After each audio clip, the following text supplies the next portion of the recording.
Hey there, I'm Adrienne, transformation coach and your go-to gal for navigating grief and loss. On this show, we're not shying away from tough conversations.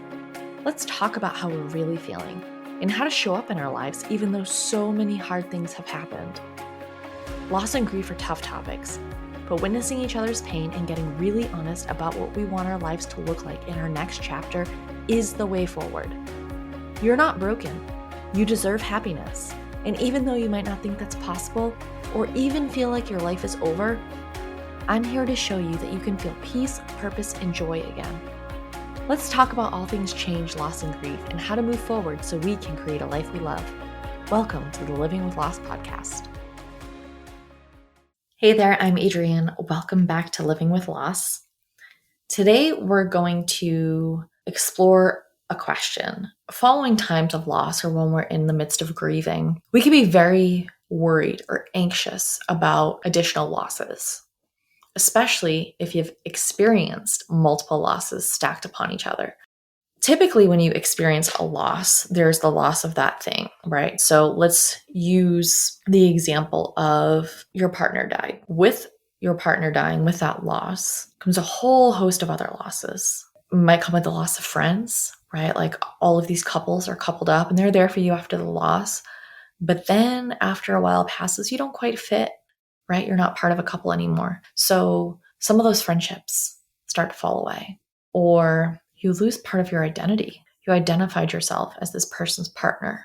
And now that that person isn't here anymore, your love for them still exists, but you're trying to orient yourself in this new world of that's not the only way of identifying yourself anymore. So there's a lot of tricky stuff, right? That comes with loss, whatever that loss might be. May come with the loss of those future dreams, the life that you wanted to have together, those shared goals that you had.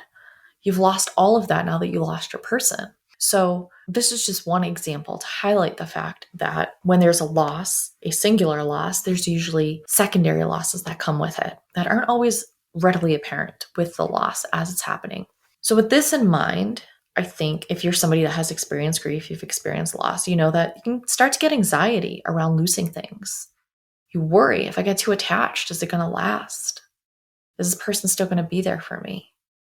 When is the other shoe going to drop, right? You start really kind of getting into this place of anxiety. It's totally normal. It's totally natural. And it's a difficult place to be, right? Like if you have experienced loss and it's just like, man, there's just one thing after another thing after another thing, and you don't really trust in this idea of stability, it can be a very difficult place to be.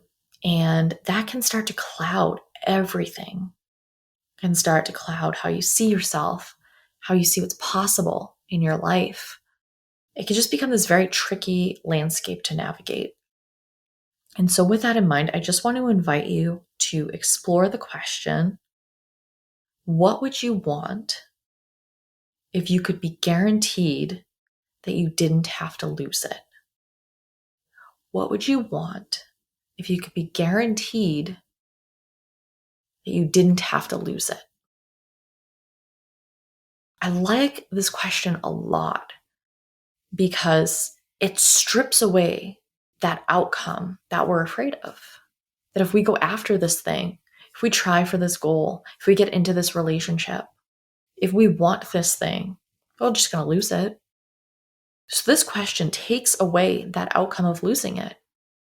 If you're guaranteed you could not lose it, not an option, not a reality, right? Like we're getting into this space of imagination, of kind of considering the best case rather than the worst case, which can be very difficult to do in times of grief and times of loss. But just kind of go with me for a second. Allow yourself that space to just wonder, to fill yourself with curiosity and possibility. What would you want if you were guaranteed you didn't have to lose it? See what that unlocks for you.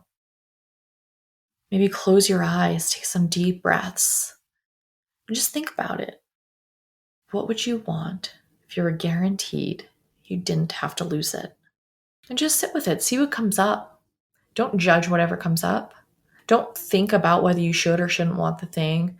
If you're bad for wanting it, if it's too soon to want it, if somebody's going to judge you for wanting it. None of that. Right now, we're just getting in touch with If we knew we didn't have to lose that thing, what would we want? And just explore it. Allow it to come up. Allow yourself to see whatever you see, whatever curiosity comes up, go with it. Imagine it. You can visualize it if your eyes are closed and you're breathing, and you can just kind of imagine it. Imagine stepping into that thing that you would want if you didn't have to lose it. Explore what that could be.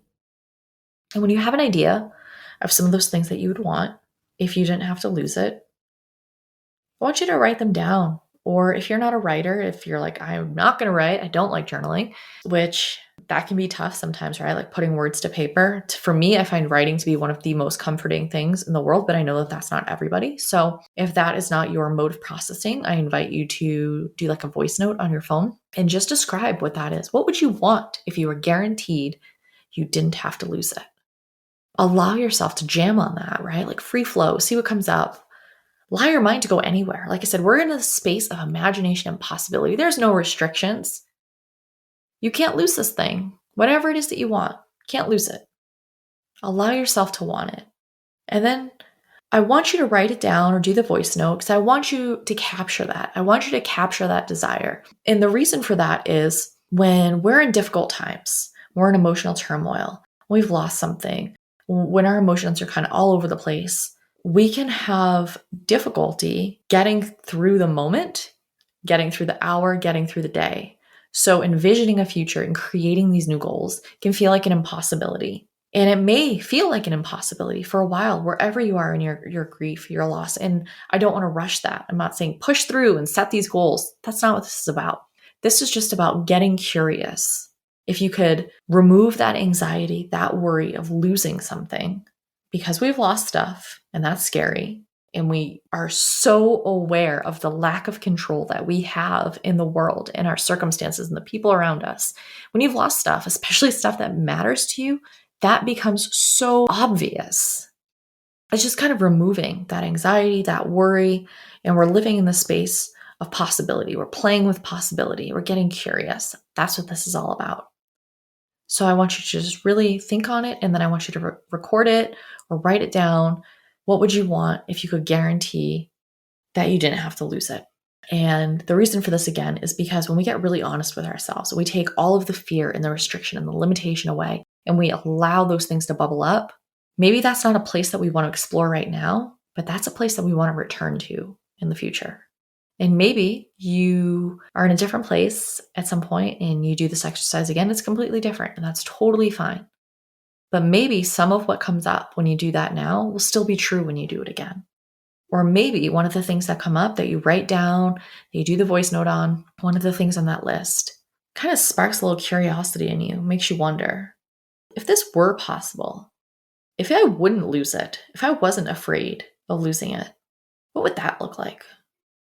What would that look like if that was my reality? Right? When you start having these curiosities, these thoughts, these kind of like this dreaming, this possibility, once you allow your mind to go there, it can start to unlock some stuff. So exploring the question and then documenting the answer is really important because, again, you can return to it. You can explore it when you feel emotionally ready, when you're feeling a little restless and you're ready to kind of start dreaming of what's possible, what's next.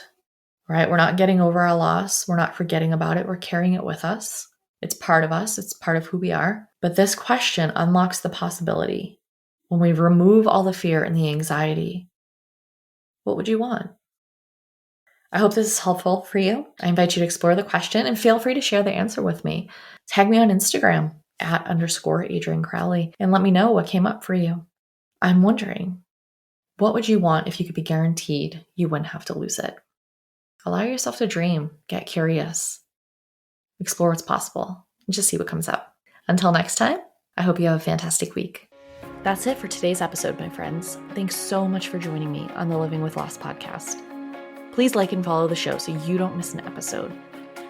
If you're looking for more grief support, grab my free guide, 5 Essential Tools for Immediate Relief from Grief, even if you don't think that's possible. Head on over to adriennecrowley.com and download it. Remember, you may not have chosen all the changes or losses in your life, but you get to choose what happens next. New episodes drop every Wednesday. Until then, have a fantastic week.